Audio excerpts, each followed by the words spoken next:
안녕하세요. 저는 올해로 30살이고 이제 결혼 2년 차 되는 여자입니다. 아이는 아직 없어요.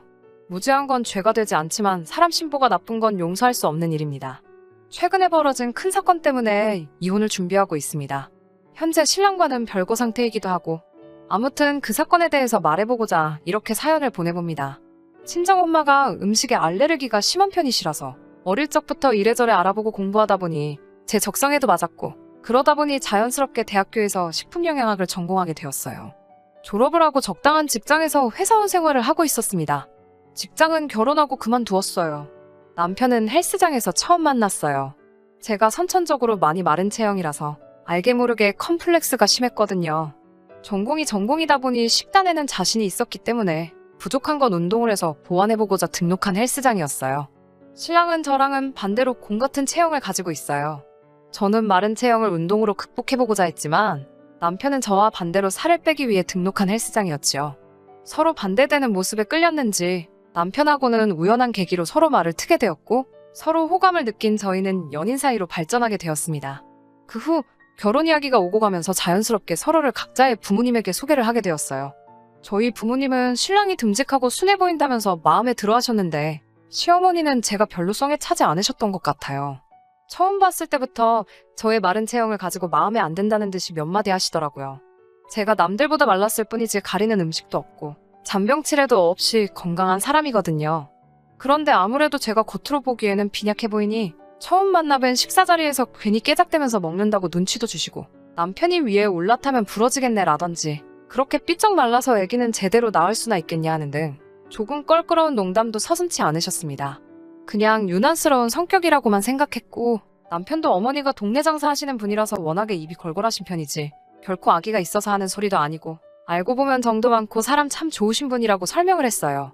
결혼을 하면 명절 때나 가족 행사 아니면 거의 마주칠 일도 없을 거고 시어머니랑 사는 게 아니라 남편과 둘이 사는 거라 생각해. 저도 크게 개의치 않아 했는데 이미 그때부터 단추를 잘못 끼운 게 아닌가 하는 생각이 들 때도 있어요. 처음으로 양가 부모님이 만나는 상견례 자리에서 작은 해프닝이 있었어요. 코스식으로 음식이 나오는 한정식 집에서 상견례를 했습니다. 그날 나오는 메인 메뉴 중에 하나가 새우를 사용한 요리였어요. 친정엄마가 갑각류 알레르기도 가지고 계셔서 음식을 주문할 때 주문받으시는 분에게 특별히 요청을 했어요. 어머니가 알레르기가 심하신 편이니 저희 어머니 음식을 준비해 주실 때 꼭 새우 껍질을 확실히 제거해서 조리해 주시거나 그게 여의치 않은 상황이면 새우 요리 말고 다른 걸로 준비해 달라고 부탁드렸죠. 그 모습을 보더니 시어머니는 새우 껍질에 좋은 성분이 얼마나 많은데 그걸 안 드시냐며 마치 저희 어머니가 편식을 하시는 걸로 받아들이시더라고요. 그러면서 제가 삐쩍거린 이유를 알겠다고 그 이유가 편식하는 친정엄마에게 있었다는 듯이 이야기를 하셨어요. 폐역군인이신 아버지가 그 말을 듣고 심기가 불편하셨는지 그 자리에서 헛기침을 하셨습니다. 워낙 무뚝뚝하신 분이라서 표현을 잘 안 하기는 하시는데 기분이 상하셨다는 건 안 봐도 알 수 있었어요. 아니나 다를까 상견례가 끝나고 집에 돌아가는 차 안에서 친정아버지가 시어머니의 그런 태도가 많이 불편했다는 듯이 이야기를 하셨어요. 엄마는 우리나라 사람들이 알레르기 같은 거 대수롭게 생각하고 잘 모르지 않냐고 하시면서 이런 식으로 오해를 받은 게 처음도 아닌데 오늘따라 뭐 그렇게 성하냐고 아버지를 달래주셨어요. 저도 마찬가지로 아버지에게 해명 아닌 해명을 했어야 했어요. 반찬 가게를 크게 하시는 분인데 장사하느라 대량조리를 하시는 분이시라서 가끔씩 그런 세세한 요청이 들어오면 자연스레 까탈스럽다고 느낄 수 있지 않겠냐고 말씀드렸어요. 시어머니가 그러시는 건 직업병 때문인 거고 저도 상견례가 있기 전부터도 자주 배웠고 절대 아기가 있어서 그러시는 분이 아니고 정 많고 좋은 분이라 설명을 드렸어요. 결국 아버지는 내켜하지 않으셨지만 알겠다고 이해를 하셨고 그 이후에도 몇 번 양가 부모님끼리 만나는 자리도 있었는데 다행히도 그때처럼 별다른 사건은 일어나지 않았습니다. 그렇게 결국 저와 남편은 결혼을 하게 되었습니다. 형편도 되지 않았고 해서 신혼살림은 의정부 쪽에 잡게 되었어요. 시가에서는 조금 무리를 해서라도 서울에 있는 시가 근처로 집을 구하는 게 어떻겠냐고 제안해왔지만 그것만큼은 다른 이유를 대서 거절했어요. 친정은 아버지가 군복무를 하셨던 양주 쪽이라서 거리가 있는 편이고 시댁 근처에 신혼집 잡아서 좋은 일 있었다는 사람도 본 적이 없어서 아쉬워하는 남편에게는 미안했지만 신혼집은 그냥 의정부 쪽에서 시작하고 형편이 나아지면 이사를 가자는 식으로 설득했습니다. 시아버지 생신날을 제외하고는 시댁에 불려가거나 하는 일도 없었어요. 그렇게 알콩달콩 꿈만 같던 신혼생활을 시작했어요. 혹시나 하는 마음에 남편을 병원에 데리고 가서 알레르기 항원 검사를 했는데 남편은 평생을 모르고 살았는데 견과류에 알레르기 반응이 있더라고요. 증상도 거의 없다시피 미미한 편이기도 했지만 알레르기라는 게 모르는 사이에 악화가 될 수도 있는 부분이라서 조심스럽게 되더라고요. 어느 날이었는데 결혼하고 처음으로 시어머니께 시가로 와보라는 전화를 받게 되었어요. 그날 처음으로 시어머니께 잔소리를 들었습니다. 남편의 회사가 시가에서 15분 거리로 굉장히 가까운 편이에요. 언제인지는 모르겠는데 남편이 저에게는 비밀로 하고 시가에 들려서 저녁 식사를 하고 갔었나 봐요. 그날 남편이 무슨 말을 했는지는 모르겠지만 그날 이야기를 가지고 시어머니는 제게 잔소리를 시작하셨습니다. 오랜만에 보니 애가 아주 반쪽이 되었다면서 신혼집을 근처로 잡았으면 애가 출퇴근하는데 고생이 덜했겠지 않았겠느냐고 제 고집 때문에 아들이 고생하고 있지 않느냐는 말로 시작을 하셨어요. 그러면서 제가 남편 밥도 똑바로 안 해준다는 듯이 말씀하시더라고요. 신혼집 위치에 대해서는 할 대답이 없었지만 식사에 관해서는 그렇지 않다고 아침밥도 꼬박꼬박 챙겨주고 있고 식단을 짜서 도시락까지 싸주고 저녁도 시간 맞춰서 꼭 먹이고 있다고 답변드렸습니다.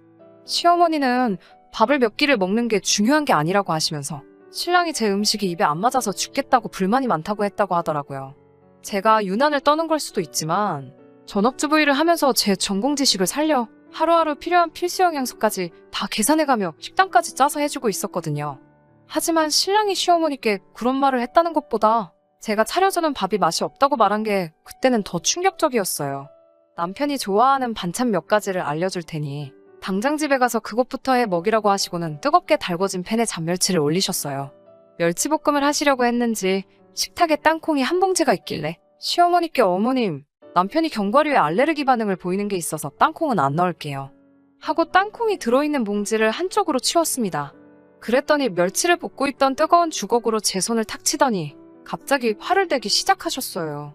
너는 그러면 내가 아들한테 못 먹일 것을 먹이려는 거냐라고 말하고 싶은 거냐고 어디서 어른을 가르치려 드냐면서 말이죠.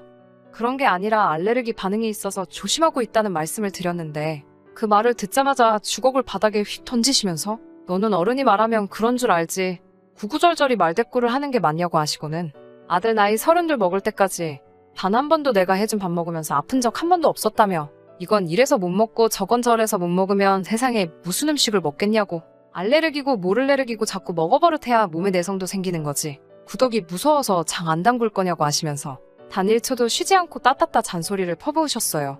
마지막엔 네가 그렇게 편식을 하고 음식을 골라서 먹이니? 그렇게 삐쩍거려서 볼품이 없는 거고 결혼하고 반년이 지났는데 애소식도 없는 거라는 아는 말까지 하셨습니다. 그러면서 내 아들까지 너처럼 볼품없게 뼈다귀로 만들 셈이냐며 바닥에 던져놓은 주걱을 물로 한번 헹구지도 않고 다시 멸치볶음을 하시더라고요. 제가 치워놓은 땅콩을 사용하신 건 말할 것도 없고요. 내색은 안 했지만 마른 체형은 제가 평생을 가지고 살아온 컴플렉스기도 하고 그걸 가지고 다른 사람도 아니고 시어머니가 저에게 뭐라 하시니 제 안에서 무언가 북받쳐 오르더라고요. 집에 돌아오는 지하철 안에서 분하고 서운한 마음에 눈물이 다 나왔습니다. 퇴근하고 돌아온 남편에게 이 사실을 말했는데 시어머니 행동에 미안한 듯 반응을 보이긴 했지만 남편은 결국 시어머니 편을 들어주더군요. 제가 해주는 밥이 엄마가 해주는 거에 비해 간도 심심하고 맛이 없기는 하다고요.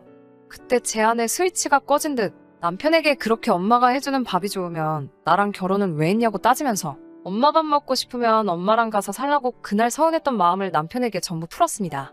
제가 다 화를 내고 나니 남편도 머쓱해졌는지 진심으로 사과하더라고요.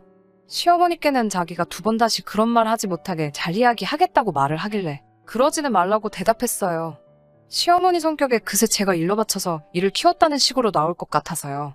하지만 그 이후로 명절같이 특별한 날을 제외하고는 시가 식구들하고 마주치는 일이 없으면 좋겠다고 말했고 남편도 그 말에 그러기로 했습니다. 그렇게 한동안은 시가와는 부딪히지 않고 살아왔어요. 남편도 저 몰래 시가에 가서 식사를 한다거나 하는 일도 없었고요. 괜히 제가 남편이어도 못하게 하는 것 같아 마음 한구석은 불편하기는 했지만 그렇게 하는 편이 저를 위해서 더 좋겠다는 게 제 생각이었습니다. 실제로 그렇게 한 이후로 남편과는 아무런 사건 없이 더 서로를 아껴주게 되었으니까요. 하지만 진짜 큰 사건은 따로 있었어요. 지금으로부터 4개월 전으로 돌아갑니다. 남편에게 나이가 6살 차이가 나는 여동생이 한 명 있었는데 결혼식 날짜가 잡히게 되었어요. 남편 될 사람은 미국에서 잘 나가는 변호사라고 들었고 한 달 후 결혼식을 올리고 미국으로 떠나기로 되어 있었습니다. 그래서 마지막으로 가족들이 다 같이 모여서 축하해주고 송별식도 해주고 싶다고 시가에서 가족 행사가 열리게 된 것이죠. 시어머니께서 저희 부모님도 꼭 모시고 오셨으면 좋겠다 하시더라고요. 사돈어른들 못 본 지도 한참 되었으니 시모가 솜씨발휘해서 대접 한번 해드리고 싶다고요. 내키지는 않았지만 그렇다고 그 말을 듣고 모셔가지 않을 수가 없었어요. 외식을 했었으면 좋았겠지만 시국이 시국인지라 인원 제한 때문에 대가족이 모여 식사할 수 있는 곳도 없었기 때문에 결국 예정된 대로 시가에 모여서 식사를 하게 되었습니다. 사실 인원 제한 때문에 거기서도 그렇게 모여서는 안 되었지만 가족 중에 한 명이 미국으로 건너가는 상황이었으니 어떻게든 되겠다는 생각으로 모이게 되었습니다. 친정엄마가 음식 알레르기가 심하시니 미리 저는 조심해야 할 재료를 종이에 적어서 시어머니께 보내드렸어요. 또 그게 무슨 유난이냐며 잔소리를 하실까 걱정을 했는데 의외로 덤덤하게 알겠다고 하시고 걱정하지 말라고 하시더라고요. 행사 당일 저는 다른 가족들보다 조금 먼저 도착해서 시어머니를 도우면서 상을 같이 차리고 있었습니다. 그런데 보니까 준비하신 해물전골에 꽃게도 몇 마리씩 들어가 있고 새우도 껍질째 그대로 준비되어 있었어요. 엄마는 드실 수가 없으니 조금 곤란한 모습을 보였는데 시어머니가 네 엄마 건 따로 만들었다고 하면서 된장찌개 뚝배기 하나를 보여주시더군요. 이것저것 잔뜩 들어간 해물전골에 비하면 두부건더기밖에 없어 볼품없었지만 그래도 육고기를 사용한 다른 요리도 많았기 때문에 크게 문제될 것이 없다고 생각했습니다. 신우를 위한 행사가 시작되었고 행복하게 잘 살라고 이런저런 좋은 이야기를 나누고 식사가 시작되었습니다. 반찬 가게를 하시기 때문에 시어머니 솜씨가 좋은 편이라서 자리에 있던 사람들 모두 다 음식이 맛있다고 칭찬 일색이었고 전반적으로 분위기가 아주 좋았어요. 저는 손님들 국도 주느랴 밥도 주느랴 정신없이 일하고 있어서 무슨 일이 일어난지도 몰랐는데 식사를 하고 계시던 친정엄마가 앉은 자세로 그대로 바닥에 혼절을 하셨어요. 당연히 큰 소란이 났고 저도 당황해서 들고 있던 것도 다 집어던지고 엄마한테 향했는데 엄마의 입술이 퉁퉁 부어있는 상태였고 호흡이 곤란하셨는지 숨도 가빠 보였고 그래서 의식이 없는 상태였어요. 누가 봐도 알레르기 반응 때문에 그런 거였습니다. 조심해서 드셨을 텐데 뭐를 드시고 그런 건지 몰라 당황스러웠어요. 항상 상비약으로 약을 가지고 다니시는데 마침 그날따라 약도 안 가지고 오셨나 봐요. 엉엉 울면서 구급차를 불러 응급실로 향했습니다. 엄마는 알레르기 반응 때문에 정신이 없을 텐데도 구급차 안에서 살짝 의식이 돌아오셨는지 저를 걱정하시면서 엄마가 바보같이 약을 안 가져와서 그랬다고 사돈네 행사인데 미안해서 어쩌냐며 그 걱정을 하고 계시더라고요. 응급실에서 주사를 맞고 어느 정도 증상이 가라앉아 쉬고 계신 엄마를 보니 그제서야 제정신이 들더라고요. 문득 전화기를 보니 남편한테서 전화가 수십 통이 와 있었어요. 엄마의 상태를 물으려 전화를 했는가 싶어 이제 조금 괜찮아지셨다고 말하려 전화를 했는데 남편은 위급한 목소리로 빨리 와서 장인어른 좀 말려달라고 거의 울 듯한 목소리로 다급하게 말을 해왔습니다. 옆에서 통화 내용을 들은 엄마도 도무지 무슨 상황인지 짐작이 안 가시니 엄마는 괜찮으니 어서 가보라고 하시더라고요. 온갖 생각이 교차해서 가는 동안에도 무슨 일이 벌어지고 있나 정신이 다 없었어요. 택시를 타고 겨우 도착한 시댁은 아주 난장판이 되어 있었습니다. 경찰까지 출동한 상태였고 남편과 다른 친척들 3명이 달라붙어 친정아버지를 뜯어말리고 있었어요. 결혼을 앞둔 신우는 그 앞에서 얼굴을 감싸 안은 채 엉엉 울고 있었습니다. 머리는 완전히 헝클어진 상태로요. 저는 당장 아버지한테 달려가 이게 뭐하는 짓이냐고 소리를 질렀어요. 아버지도 저를 보고 제정신이 들었는지 그때부터 감정을 추스르기 시작하셨고 조용히 저와 함께 경찰서로 향했습니다. 아버지 손에는 신우의 것으로 보이는 머리카락이 몇 가닥 잡혀 있었어요. 그리고 진술서를 작성하는 과정에서 충격적인 상황의 전말을 듣게 되었습니다. 친정엄마가 응급실에 실려가는 과정에서 시어머니가 혼자 중얼거리듯 한 말이 아버지를 화나게 만든 것이었어요. 시어머니는 실려가는 엄마를 보고 애미가 저렇게 약골이니 딸년도 그 모양이지 라고 말하며 혀를 쯧하고 찼다고 하셨습니다. 그 말을 우연찮게 아버지가 들으셨는가 봐요. 원체도 욱성질을 가지고 계시고 시어머니의 아나무인적인 태도에 진노하신 아버지는 그 자리에서 밥상을 뒤집어 엎어버리고는 근처에 있던 신우의 머리채를 잡아버린 거죠. 신우의 머리채를 잡고 한바탕 호통을 치셨답니다. 시어머니를 향해 니년 말대로라면 애비가 머리카락이 없으니 딸년을 대머리로 만들어놔야겠다고 똑같이 맞불을 놓으신 거였어요. 시아버지가 머리숱이 많이 없으신 편이거든요. 퇴역군인이지만 한평생 운동을 그만두신 적이 없는 분이셨기 때문에 남편을 포함한 시가친척들 3명이 달라붙어도 아버지를 떼어놓기 힘든 상황이었었나 봐요. 그 와중에 사실 아무 잘못 없는 신우가 말려든 부분에 대해서는 저도 할 말이 없고 면목도 없지만 그 상황에 사과는커녕 친정아버지에게 머리채를 잡혀있는 신우를 보고 어디 해볼 테면 해보라고 아주 콩밥을 먹여주겠다고 시어머니도 한 발자국도 물러나지 않고 제가 도착할 때까지 친정아버지를 도발하면서 울음장을 놓고 계셨었나 봐요. 근처에서 따로 시어머니가 진술을 하는 과정에서 더 소름 돋는 사실을 듣게 되었습니다. 시어머니는 엄마의 찌개를 따로 준비하는 과정에서 고의로 건새우를 잘게 갈아서 육수를 내셨다고 합니다. 그 사실을 아주 당당하게 말하더군요. 그러면서 하는 말이 알레르기 같은 건 자꾸 먹어서 낫게 해야 한다고 친정엄마의 편식하는 못된 버릇과 알레르기를 낫게 해주기 위해서 선의로 벌인 일을 가지고 친정아버지가 결혼을 앞둔 신우 인생을 망칠 뻔했으니 머리채를 잡았다는 걸 이유로 우리 아버지를 형사고소를 하겠다고 불같이 날뛰시더군요. 저는 시어머니의 진술을 듣고 온몸에 소름이 돋았습니다. 알레르기가 그 정도의 반응을 일으킬 거라 생각 못하신 부분이 있다고 아무리 이해를 하려고 해봐도 제가 미리 친정엄마가 피해야 하는 음식 재료들까지 전부 적어드린 상황이고 그 증상이 심하다고 미리 언지를 드린 상태에서 그게 정말 선의가 되었든 악의를 가졌던 간에 의도적으로 독이나 마찬가지인 음식을 우리 엄마에게 먹였다는 사실을 믿을 수가 없었어요. 그때만큼은 시어머니가 사람으로 보이지 않았고 온몸에 소름이 다 돋을 정도였어요. 상황이 상황이니만큼 그날 이후로 남편과는 별거 중인 상황입니다. 그날 일로 목이 심하게 부으셨던 어머니는 아직도 큰 목소리를 내는데 어려움이 있으시고요. 남편과는 합의점을 찾지 못해 아직 이혼 소송을 진행 중인 상황입니다. 현재는 시댁에서 친정아버지를 고소한다고 했던 거는 아무래도 취하한 것 같습니다. 시어머니가 진술하는 과정에서 의도적으로 친정엄마에게 먹어선 안 될 것을 먹인 정황을 있는 그대로 밝히셨고 아버지가 신우의 머리채를 잡은 건 분명 잘못한 일이지만 그날 응급실에 실려가시면서 사경을 헤매신 친정엄마의 증세와 비교해보면 승산이 없다고 생각하셨나 봐요. 정말 자칫하다가는 죽을 뻔하셨거든요.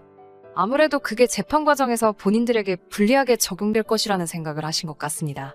남편하고는 사실 둘 사이에 그렇다 할 문제점은 없지만 양쪽 부모님이 서로 이렇게 된 상황에서 이혼을 하는 것이 맞다고 생각합니다. 별거 중인 상황에 양가에서 별다른 이야기는 오고 가지 않습니다.